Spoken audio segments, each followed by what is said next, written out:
то время, когда отца в семье не стало, Николаю Петровичу было 15 лет. И мама ему сказала: «Сынок, я вас 4 не прокормлю. Ты вместо отца будешь старшим. Устраивайся на работу». И он пытался устроиться на биржу труда, но как только узнавали, что это сын врага народа, ему в работе везде было отказано. В 16 лет его трудоустроили на заводе Коломенском вблизи города, и вот он в своей биографии пишет вот о своих переживаниях. «Моя жизнь пошла в отрыве от семьи. Меня окружила неверующая среда, взрослые мужчины, которые жили обычной греховной жизнью, заводские фабричные люди, и я здесь впервые увидел обнаженную жизнь людей, разврат и пьянку. Все то, что мне было когда-то неведомо, все это представилось моим ушам, глазам моим, и трудно мне было бороться со всем этим. Но семя истины Божией, посеянное в душе моей, оно охраняло меня от падений в грех, в котором жили окружающие люди. Не имея общения с народом Божьим, с собранием, угасал этот огонек, который во мне горел, и все дальше и дальше я отходил от Господа». В это время он вступил в комсомол, стал очень активным комсомольцем. И так он дожил до 19 лет. Но, друзья, самый интересный вопрос: а как Господь нашел пути к сердцу этого юноши? Казалось бы, семья разорена, собраний нет, дома молитвы закрыты. Ну, самое неблагоприятное время, да, чтобы родиться свыше человеку Божьему. Но чтобы еще нам лучше понять исторический контекст, в котором духовно родил Господь Николая Петровича, вот нам надо знать еще очень важную деталь, что 15 мая 1932 года было пленумом ЦК КПСС принято решение объявить пятилетку безбожия. Цель ее была очень простая. К 1 мая 1937 года имя Бога должно быть забыто на территории всей страны. То есть за 5 лет требовалось уничтожить все христианские союзы, дома молитвы, библейские школы и религиозные издания. И начались повсеместные преследования и уничтожение всего святого. Каков был итог этой пятилетки безбожия?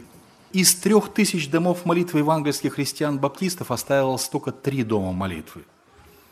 Такая же ситуация была и с православными храмами и монастырями. Огромными вереницами узники потянулись до самой Колымы. Были арестованы почти все служители и активные члены церкви. Но итог пятилетки безбожия: в 1937 году Сталин распорядился сделать всеобщую перепись населения. Среди обязательных вопросов был и такой вопрос, чтобы каждый должен был обозначить свое отношение к религии, к вере в Бога. И что интересно, что 55 миллионов граждан дали положительный ответ, что они продолжают считать себя верующими. Власть проанализировала в Кремле, что храмов у них нет, священников нет, а вера в сердце остается, а мы религию не собираемся брать в коммунизм. Что с ними делать? И тогда был составлен план пятилетку безбожия продлить еще на 5 лет и начать в ночь на 15 августа 1937 года операцию по уничтожению врагов народа. Было обозначено 12 категорий лиц, и одна из этих категорий лиц звучала так: это активные церковники, сектанты, которые требовалось ликвидировать как класс. И вот эта тайная операция по уничтожению врагов народа, она была повсеместной, по всем республикам, областным центрам. Что интересно, был из Политбюро, из Кремля спущен лимит, то есть поквартальный план, плановая цифра, сколько надо было ежеквартально уничтожать врагов народа. По Москве и Московской области это выглядела такая статистика: 10 тысяч надо было приговаривать по первой категории к расстрелу, 30 тысяч по второй категории на 10 лет лагерей. По Ленинграду, Ленинградской области 5 тысяч по первой категории, 10 тысяч по второй категории. И этот лимит или этот план был по всем областным центрам. Не выполнить план нельзя, перевыполнить план было можно. И начались вот эти конвейерные допросы и план по уничтожению верующих. Кстати, самое большое количество верующих, наших евангельских христиан-баптистов, погибли именно в первый квартал. Именно план первого квартала был выполнен за счет сектантов, за счет активных верующих. Это был самый кровавый квартал в истории нашего евангельско-баптистского братства. Август, сентябрь и октябрь. Может быть, не входило в мои планы, но я кое-что вам все-таки расскажу, потому что вы это нигде не прочитаете больше. Ко мне недавно приехал один человек, служитель одной общины, зарегистрированный в Москве. Он говорит: Вениамин, недолго мне осталось жить, я хочу тебе перед смертью рассказать одну историю. Мы жили, говорит, во время войны на Донбассе, на Украине. Мой отец работал в фельдъегерской почте. Знаете, что такое фельдъегерская почта? То есть самая секретная переписка, она всегда под расписку отдавалась главам администрации, министерствам и ведомствам. Так вот, говорит, накануне войны мой отец всем главам администрации привез письмо, на котором было написано: не вскрывать до особого распоряжения, хранить в сейфе наравне с шифром. В первый день войны мой отец привез новое письмо под расписку всем главам администрации. Вот то письмо первое, да, уничтожить, не вскрывая. У одного, говорит, его земляка все-таки любопытство взяло верх, все равно уже уничтожать. Он вскрыл письмо. Что там было написано? Там были списки всех верующих, которых надо было уничтожить по этой местности. Дело в том, что в 1937 году были арестованы в основном мужчины, а остались мамы, многодетные мамы с детьми, которые передавали живую веру своим малюткам, детям, да? И вот этих вдов, этих женщин надо было добить. До 1942 года надо было полностью верующих уничтожить как класс. И война помешала этому процессу. В первый день войны уничтожить эти письма, эти списки не скрывая. Так и хочется сказать: Навуходоносор, раб мой, Кир, раб мой, да? Кто говорит, и то бывает, чему Бог не повелел быть. Таким образом, Бог сохранил жизнь женам врагов народа, этим мамам, этим вдовам, для того, чтобы они могли воспитывать своих детей в учении Господне, которые были единственным источником Божьего откровения для детей в то время. В условиях пятилетки безбожия Николай Петрович рос, воспитывался, и как по-человечески пробиться живой вере в его сердце. Друзья, что пишет об этом Николай Петрович? Находясь в разлуке с семьей и церковью, я из религиозного подростка превратился в юношу-безбожника. Но встреча с отцом и другими изгнанниками-христианами произвела на меня потрясающее впечатление. В конце января 1935 года я глубоко раскаялся перед Господом и получил прощение от Него. К этому времени бурно развивалась моя молодость. Я был среди молодежи выдающимся активистом. Меня усердно продвигали и в направлении образования, общего и технического. Но вопрос о Боге не давал мне покоя, и к тому времени грех успел коснуться меня. Я уже потихоньку курил. Мир постепенно мной овладевал.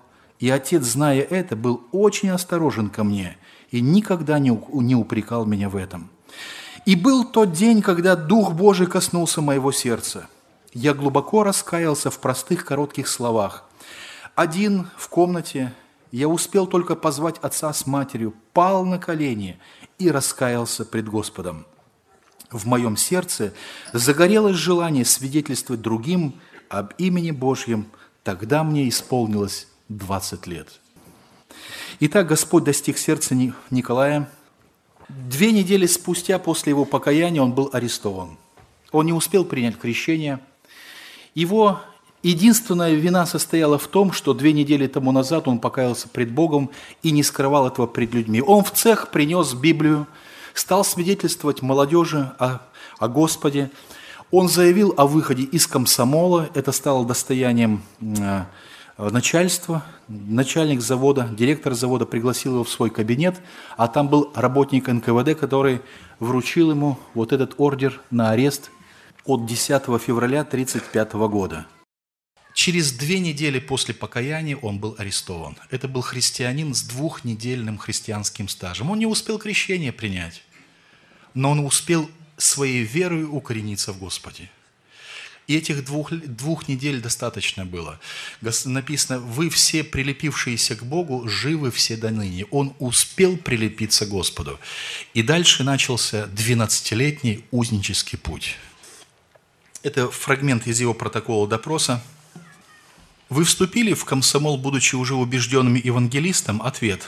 В комсомол я вступил в 30-м году в Подольске, работая на заводе. Не будучи евангелистом, когда я стал читать Евангелие и когда убедился при чтении Евангелия, что Бог есть, я решил не быть комсомольцем, а стать на путь евангелиста-проповедника, как был и мой отец, ныне сосланный.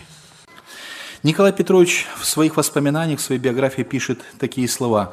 «После покаяния я имел откровение от Господа во сне, что мне предстоит очень большой путь скитаний и страданий. Такое сновидение было трижды и говорило об одном и том же.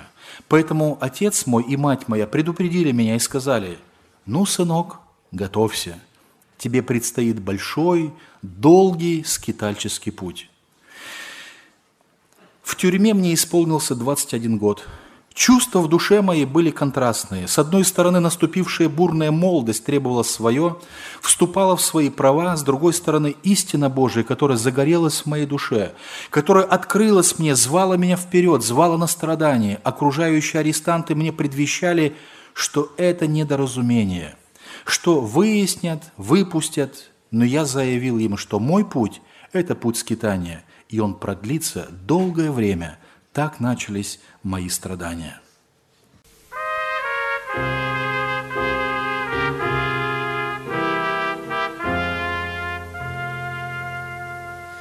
Бушует житейское море, греховною страстью кипит,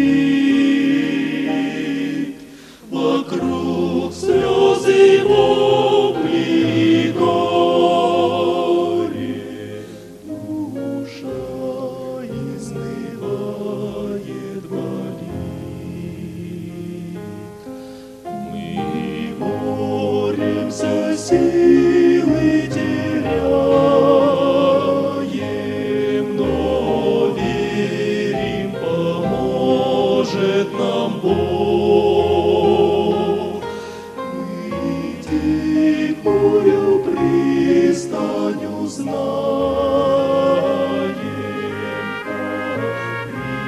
пристань небесный чертог.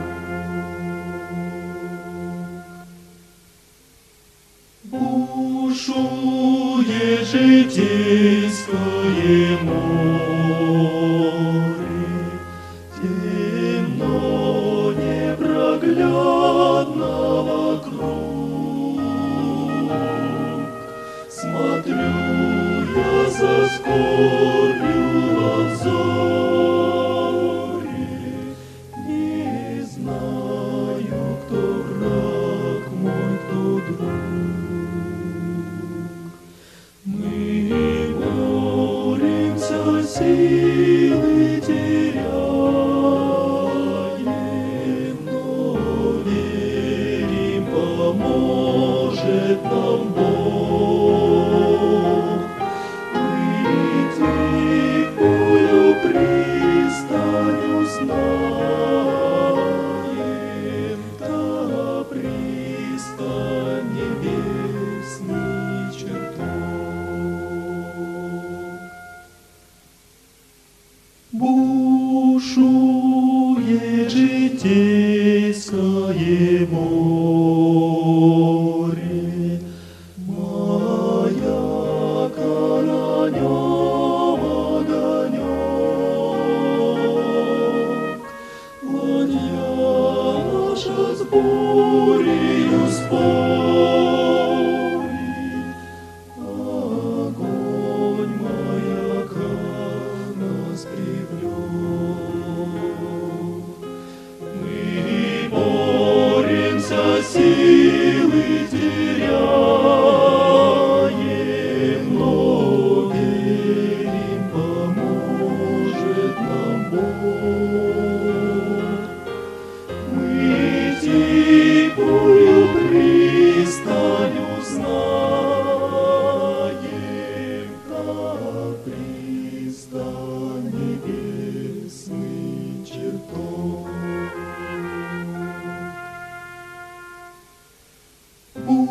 Бушует житейское море, свирепо и грозно шумит, за мраком не видно простора, опасностью море грозит.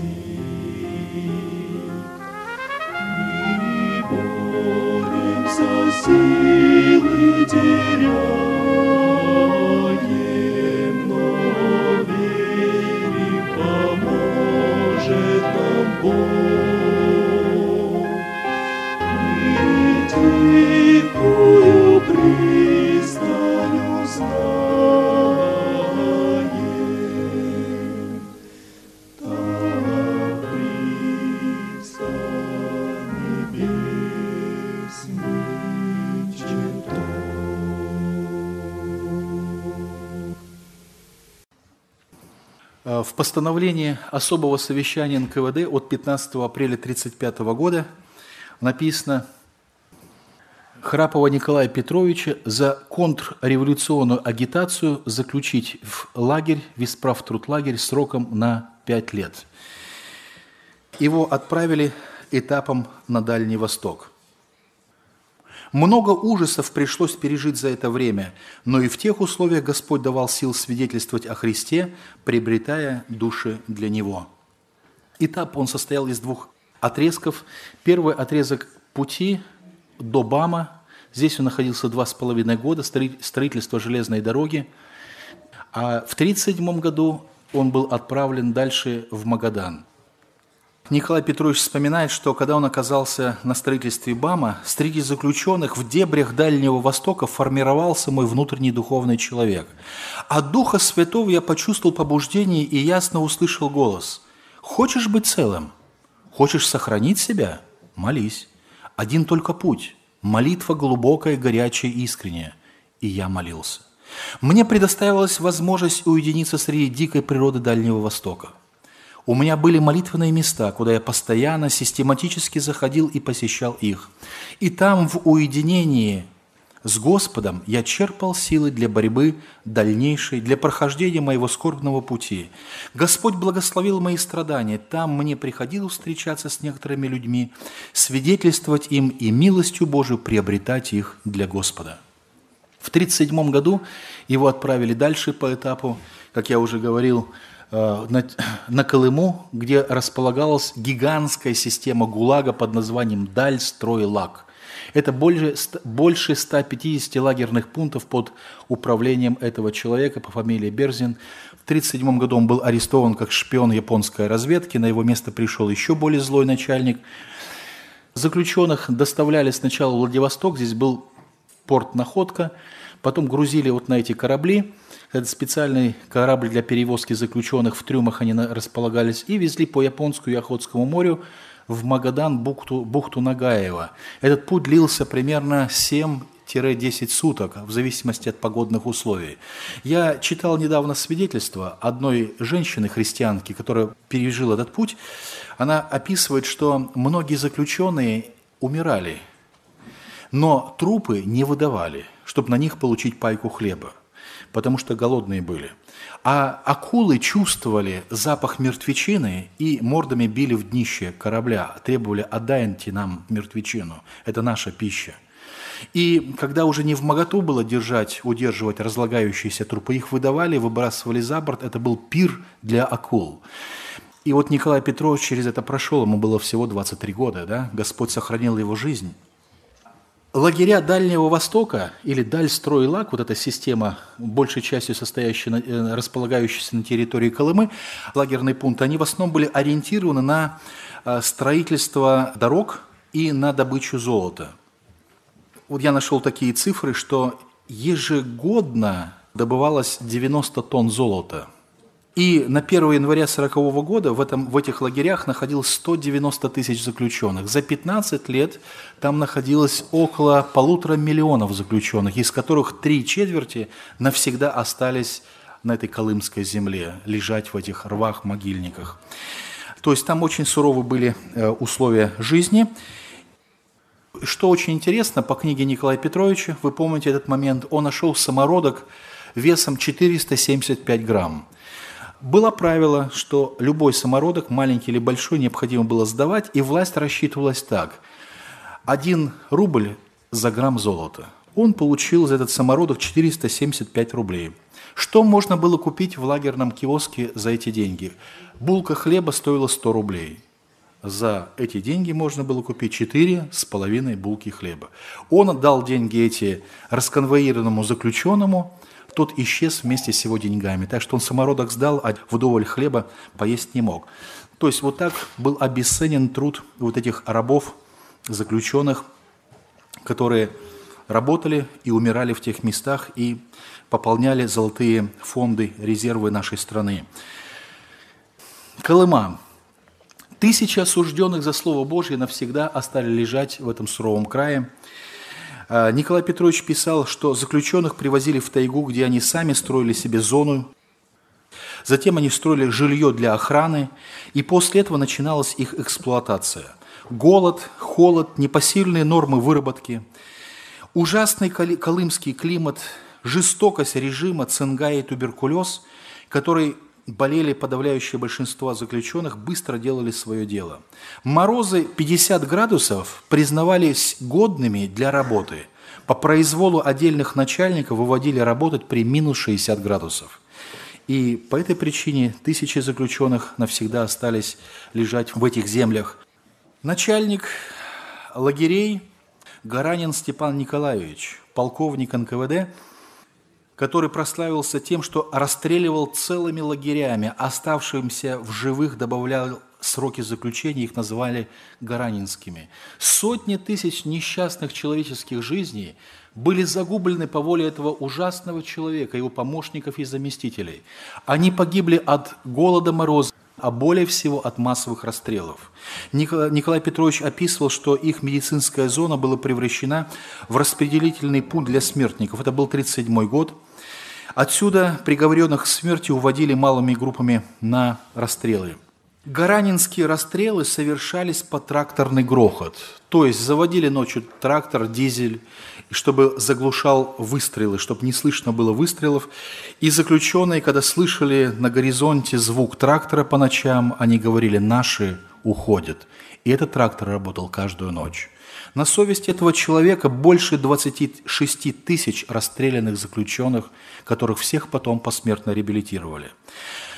Друзья, казалось бы, в этих условиях невозможно сохраниться живой вере, тем более если учесть, что Николай Петрович ушел новообращенным христианином с опытом всего 2-недельным стажем от покаяния до ареста. Казалось бы, друзья, если цыпленок вылупится, его посадят в морозильную камеру, то жизнь там не сохранится. И вот вопрос, а как сохранилась жизнь Николая Петровича? Вот есть такой стих прекрасный в Писании. «Вы, прилепившиеся к Господу, живы все до ныне». Вот за 2 недели своего христианского пути он успел прилепиться любовью к Господу. И вот эта вера в Господа сохранила ему жизнь. Николай Петрович писал в своей автобиографии, что с первыми шагами, когда я вступил на континент Колымы, в порту Нагаева, сердце съежилось мое, и первая мысль, которая мне пришла: возвращусь ли я когда-нибудь обратно, увижу ли я когда-нибудь дорогую семью. Впервые мне здесь пришлось переживать лютые морозы крайнего севера до минус 70 градусов. Впервые мне здесь пришлось встретить вокруг себя сотни погибающих людей от голода и мороза, от тяжелого труда. Молитва моя стала ослабевать все более и более, оскудела совсем вера, и постоянный изнурительный голод настолько на мозги действовал, что уже от веры, от упования остался только вопль Господу: «Если ты усматриваешь для меня что-то впереди, какую-то будущность, я прошу тебя, Господи, только сохрани во мне веру». Я так молился, но вскоре и эта молитва прекратилась. И тогда остался только один вздох: «Господи, пошли мне смерть». Милостью Господа меня перевели в другую часть крайнего севера, и там вскоре я встретился с подобным себе юношей-узником. Первое, что в нашей душе ощутилось, это вновь возвратить живое, дорогое общение с Господом. И они вновь ожили духовно, они стали вместе молиться. А сейчас мы послушаем гимн «Над Колымской землей».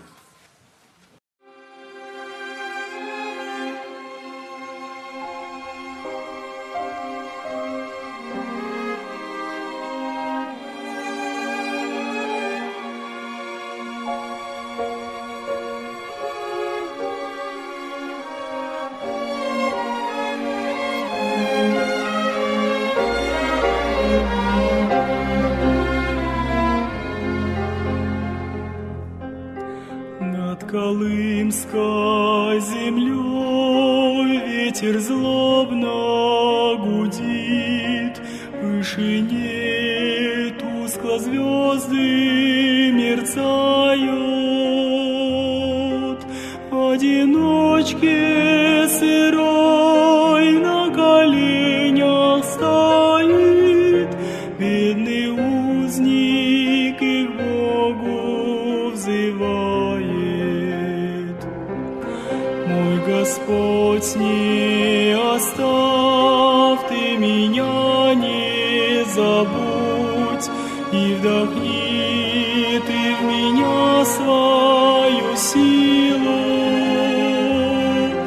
Ведь ты знаешь, Господь, как нелегок мой путь, Боже мой, сохрани, помилуй, сохрани, не дай никого обмануть, чтоб страдания меня не сломили, чтобы смог я к тебе там на небе прильнуть. Боже мой, сохрани, помилуй.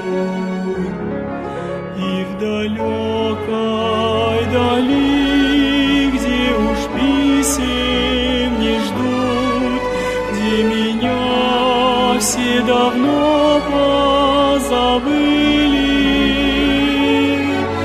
ты не дай мне с дороги страданий свернуть.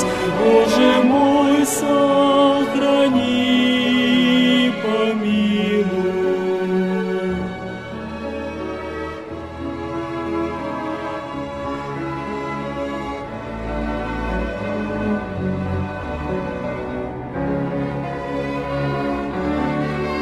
Если смерть все равно, значит кончен мой срок. На земле мы свое отходили. Дай достойно пройти мой последний порог.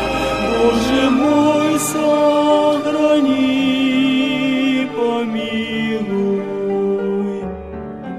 Годы быстро летят над Колымской землей, и виски будто снегом покрыло.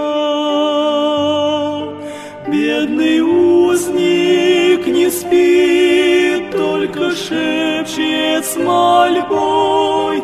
Боже мой, сохрани.